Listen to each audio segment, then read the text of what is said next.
This is Lisa from Mobile Tech Review, and today we're going to do a smackdown between the Nokia Lumia 920 and the BlackBerry Z10. Both of them are going to be available on AT&T.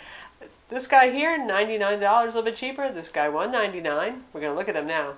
So here we have two smartphones for you rebellious folks, you people who said, been there, done that with the iPhone, you're not into Android, vice versa. You're just a little bit rebellious maybe, and you want to get something different. So what does that mean? Right now it means either a Windows Phone or it means the new BlackBerry running BlackBerry OS 10. And this is the Z10 model, which is the first to hit the market. So how do you choose between these two?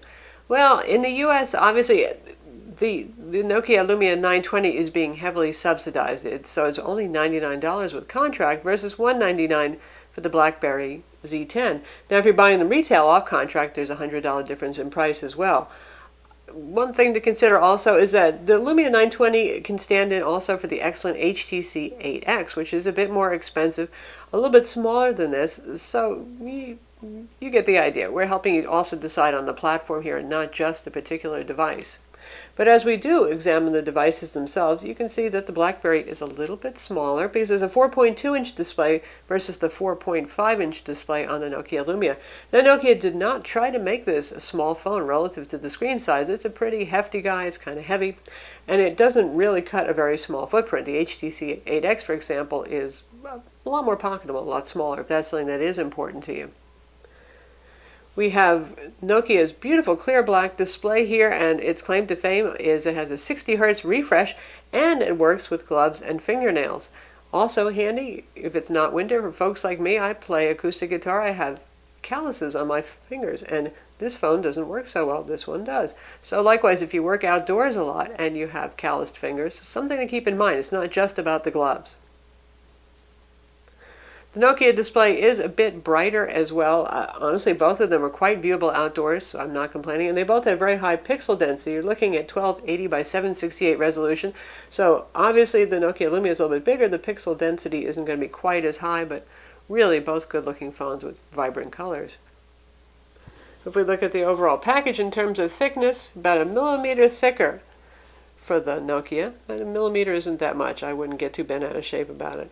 We got our little speaker grill vent holes here, and the speaker vents out of this single hole right here on the BlackBerry. That's our micro USB charging port down there. And that's the only port that you're going to find. Now, if we take a look at the BlackBerry on the side, we have here both micro USB and micro HDMI out. That's something that Windows Phone lacks right now. So a nice feature to have for those of you who want to plug into a projector, TV, or even a monitor. 3.5 millimeter jack on both of these guys. That's the power button up here. And on this side we have volume controls, dedicated camera button, power button, and here we have volume controls and a play pause button in the center here that also brings up voice control on the BlackBerry. Now what's so special here about the BlackBerry is it may not be as exciting looking, it may not be that nifty polycarbonate all-in-one look that you've got right here. And by the way, this Nokia is about impossible to destroy, and it's got Gorilla Glass up front. But with the BlackBerry, you can do something that's increasingly special with phones. You can actually remove the back and swap out the battery, access your SIM card. That's not a problem. Of course, all phones have accessible SIM cards on AT&T. But we've also got a micro SD card slot for storage expansion. 16 gigs of internal storage on your BlackBerry right here. 32 gigs on the Nokia Lumia 920, but you can expand that with the BlackBerry. You can, and it works very fluidly with the music application, the video player, that kind of thing. This is an 1800 milliamp versus a 2000 milliamp battery that's built into the Nokia Lumia. And on the back view here, we have textured plastic stuff versus very glossy plastic on the Lumia. Lumia is one of those slippery like a bar of soap phones. So the BlackBerry gets points for being grippy there, although the Lumia gets points for being available in many colors and being just so darn pretty and unique looking. On the back we see both our phones have 8 megapixel cameras with LED flash. Nokia wins this one. They have one of the better cameras on the market, 8.7 megapixels actually. Backside illuminated sensor, really, really nice camera for both photo and video. The BlackBerry has relatively very few settings, and it does okay, but not nearly as well in low light. I've got to say, camera is going to win on the Nokia. Well, the BlackBerry gets big points for having a user-replaceable battery. I'd have to say that battery life is better on the Nokia Lumia 920. Now, the The international version, the version that came out in Canada of the BlackBerry Z10, got dinged for battery life, but BlackBerry has since released an OS update that really addresses that, and that includes the AT&T version that gets the same software version. So battery life is not abysmal by any means, but I have to say that the Lumia is a real Energizer bunny for me. With moderate use, it really goes at least a day and a half or 2 days on a charge often, and standby times are excellent. With my BlackBerry, pretty much, it's going to be 1 day with moderate use to heavy use, certainly, for a charge. Both of these phones have dual-band Wi-Fi, 802.11 BGN, Bluetooth, NFC, and a GPS. They both have front cameras for video chat. Primarily, you're going to want to use Skype probably on your Windows phone, and we're still waiting for Skype to come out on the BlackBerry. Not there yet. Now, when it comes to user interface, both of these are unique. Windows Phone is certainly got to be the most unique among smartphone operating systems right now. We have the live tile look here, which we now see on Windows 8 PCs. Honestly, incredibly easy to figure out how to use. I always use my mother as the test case for this. I gave her this phone, no problem. Right away, start scrolling around. You can see what the different applications are. Pretty clearly tap on them, what you want to do. Little mystery at first if you want to get to all applications here. Not a very big mystery, though. And inside of applications, the controls are very uniform in terms of the options that you're going to have at the bottom here.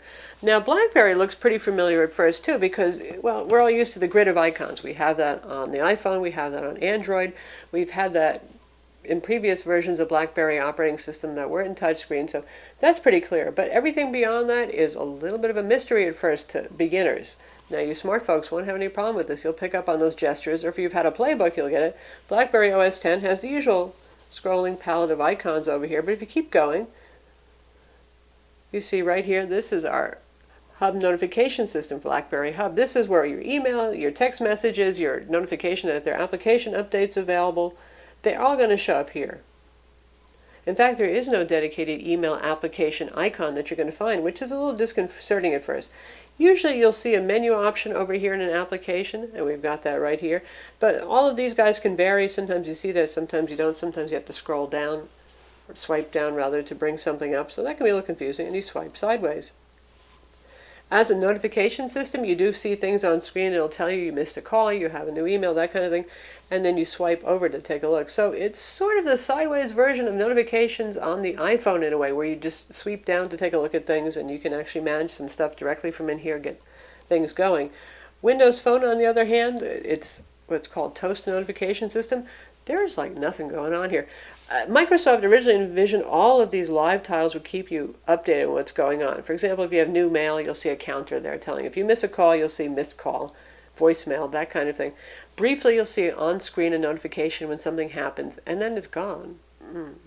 They need to work on that, and I hear that they are. They want to get that into Windows Phone 8, and Microsoft didn't manage to. So right now, for notifications, gee, BlackBerry is just going to be a winner on there. But as we get back to what's so different about BlackBerry operating system is everything is very gesture-based. You see, there's no home button here at all. No hardware home button, no software home button. Everything is going to be done either you swipe up if you want to close something, you swipe sideways back and forth. Occasionally you swipe down to bring up options. And let's just bring up an app so you can see.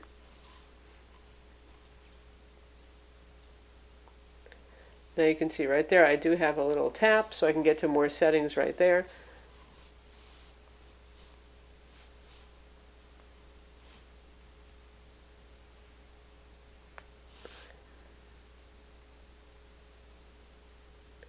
And if I want to close this application, I'm going to swipe up. I can swipe down to see, in this case, just the title of the page. Tap there to get our menu items. No home button, so when you're done, just remember to swipe up. And here's our version of multitasking, these little cards that stay on screen. Now, some of them are live and will update. Some of them do get suspended for memory management purposes. So, clearly a different way of handling things. Multitasking on Windows Phone is handled a little bit differently. Press and hold the back button to see all apps that are running, and you can scroll between them to get to everything.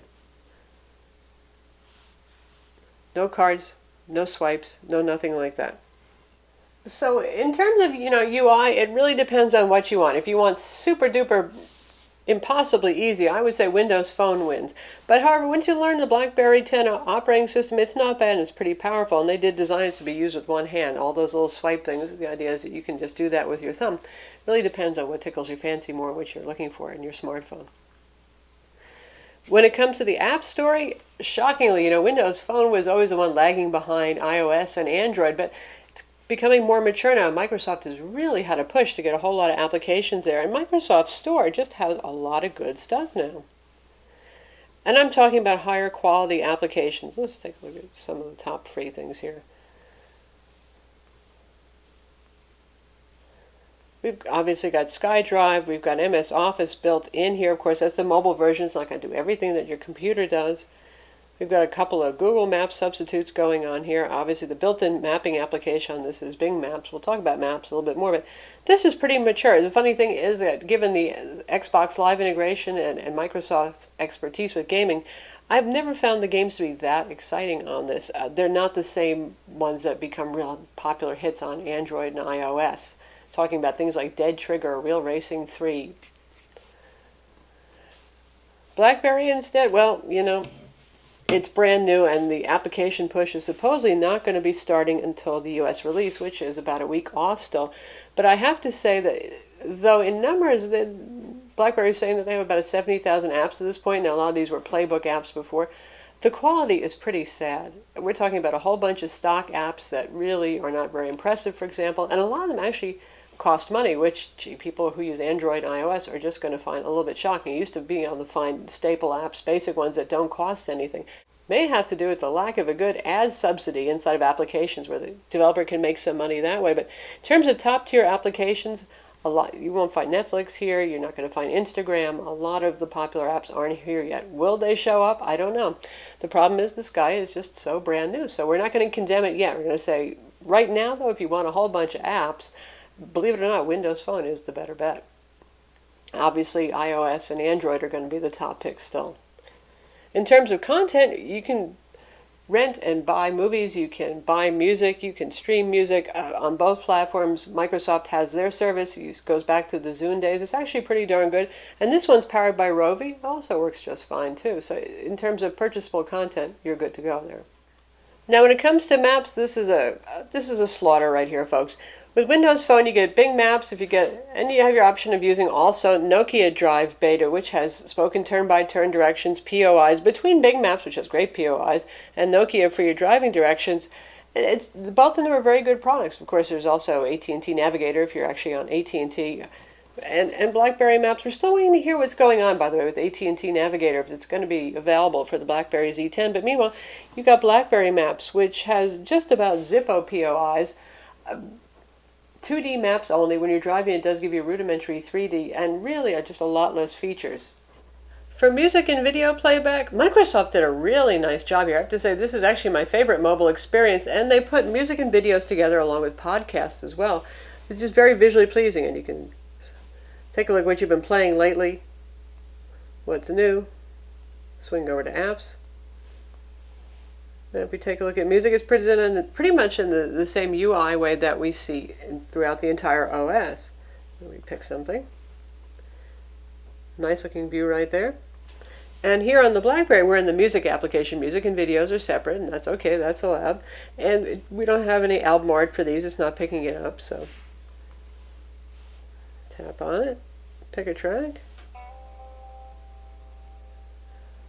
It's a competent UI, it gets the job done, just not as pretty as this.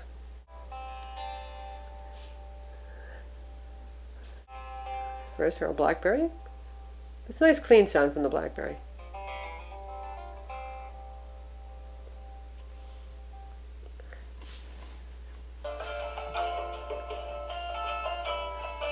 Not bad sound there from the Lumia. And louder. And I can tell you the HTC 8X beats both of them. Boy, really nice sound coming out of that one. And our video interface, here's what we have here. A list of thumbnails and then a list view is presented on the Lumia. Honestly, both really lovely screens. Very nice for watching video. I personally have a preference for bigger screens. 4.5 inches to me is a sweet spot for reasonable portability and having a better experience for viewing things, but nonetheless. 1080p trailer here.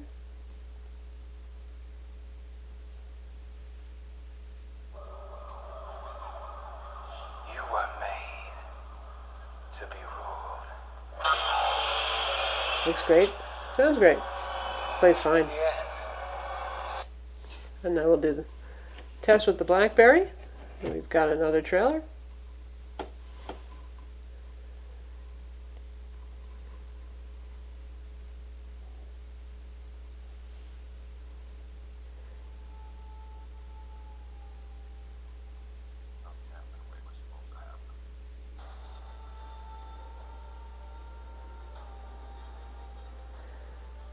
Not quite as eye-popping a screen in terms of how luminescent it is and the colors popping, but still really a very lovely display. Won't complain. And for our dialers, large on-screen, both basically studies in hues of black and gray and white going on here, equally easy to use. Have access to your contacts, your call history, your dial pad right here. And with the Windows Phone, you back out of the dialer if you want to get to your call history and to your contacts, but access to the same thing. In terms of voice quality, these are both excellent phones. Really nice, clear audio, good volume on it, a little bit louder for the Lumia on the volume, but honestly, both of them very, very nice incoming, outgoing call quality. And also in terms of reception, AT&T's LTE network, very strong reception. Definitely a tie there. Both good phones. In terms of LTE speeds, experientially, they're both very fast. Web pages download quickly, applications download quickly. Really, there's no good speed test yet on the BlackBerry, so we can't give you a good cross-platform comparison yet for data speeds. But I can tell you it feels fast, it is fast. No complaints with data speeds. For the web browsing experience, you're looking at modern web browsers on both sides, HTML5 support, pinch zooming, fast scrolling. Personally, I would pick the slightly larger phone myself because it's easier to read the fonts, but hey, that's also a matter of how big a phone that you want to carry around. Big plus for the BlackBerry, it supports Adobe Flash Player. Just about disappeared from other mobile smartphone operating systems. You can still get it on the BlackBerry, so that's a big plus for those of you who are really addicted to certain shows that are only available as Adobe Flash format. Also nice is there's a reader function. You know, iOS also has on the iPhone. Takes web pages, say you're reading an article and there's a whole lot of banner ads flashing on there, or other extraneous stuff, you really don't want to see that, there's a reader setting on there, so you can pretty much just streamline and read just the text, something that the Windows Phone web browser, i.e. 10 Mobile, lacks. When it comes to universal search, BlackBerry Z10 wins because, well, it has that feature. Windows Phone doesn't. It can be pretty annoying. If you hit the search button right now, you're going to go to a Bing search. If you want to search your contacts, you go into contacts and you hit the search button. If you're in calendar, there's no search button. You don't get to search your calendar. Ow.